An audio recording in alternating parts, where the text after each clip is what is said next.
জগন্নাথ ঠাকুরের এক ভক্তকে যখন মন্দিরের সামনেই অত্যাচার করা হয়েছিল তখন যে অলৌকিক ঘটনা ঘটেছিল তা জানলে অবাক হবেন।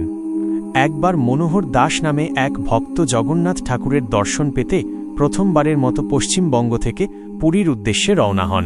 যেতে যেতে পথে তিনি একটি পুকুর দেখতে পান যেখানে বিশাল বিশাল পদ্মফুল ফুটেছিল। তিনি সেই পদ্মফুলগুলো একটি পোডলায় বেঁধে মাথায় করে জগন্নাথ ঠাকুরের মন্দিরে নিয়ে যান। কিন্তু মন্দিরে প্রবেশ করার সময় পুরোহিতেরা তাঁকে থামিয়ে পটলাটি খুলে দেখেন যে সমস্ত পদ্মফুল পচে কালো হয়ে গেছে এবং ফুলগুলো থেকে পচা গন্ধও বের হচ্ছে।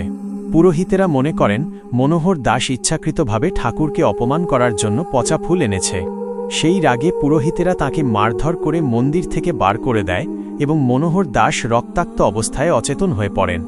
সেই রাতেই পুরীর রাজার স্বপ্নে জগন্নাথ ঠাকুর রুষ্ট অবস্থায় এসে বললেন, মন্দিরের বাইরে বসে থাকা মনোহর দাসের কাছ থেকে আমায় পদ্মফুলগুলো এখনই এনে দাও। তৎক্ষণাৎ রাজার আদেশ অনুযায়ী মনোহর দাসকে খুঁজে মন্দিরে আনা হয়। তারপর তার পচা ফুলের পোডলাটি জগন্নাথ ঠাকুরের সামনে খুলতেই দেখা যায় সব ফুল আবার সতেজ, সুগন্ধি এবং সুন্দর রঙে পরিপূর্ণ।